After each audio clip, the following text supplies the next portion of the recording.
Sa layuning mapalakas ang presensya at puwersa ng Pilipinas sa may West Philippine Sea, inactivate na ang bagong Coast Guard District sa Kalayaan Island Group.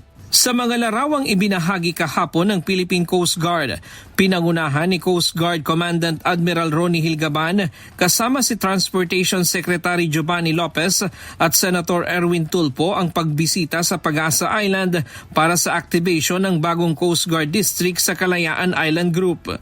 Bahagi ng activation na i-upgrade ang unit bilang isang full Coast Guard District na may sariling command center, mga barko, sasakyang panghimpapawid at mas malakas na operations area.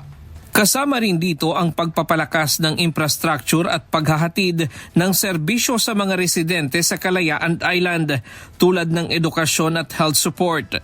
Ayon kay retired Supreme Court Senior Associate Justice Antonio Carpio, magandang hakbang ito para palakasin ang presensya ng pamahalaan sa lugar.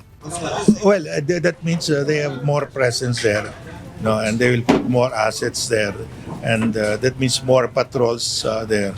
So that will be good. Aniya karapatan ng Pilipinas na palakasin ang puwersa sa Kalayaan Island Group.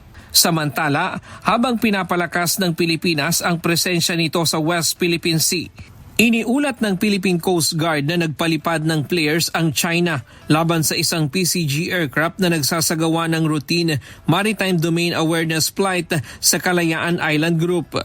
Nangyari ito sa Panganiban Reef at Samora Reef habang nagsasagawa ng monitoring sa mga aktibidad sa karagatan sa lugar kahapon April 9.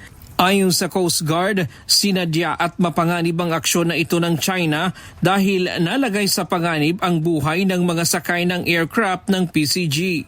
Muli namang nagpahayag ang China ng pag-angkin ng indisputable sovereignty, pero giit ng Pilipinas, wala ito sa batas at taliwas ito sa 2016 arbitral ruling.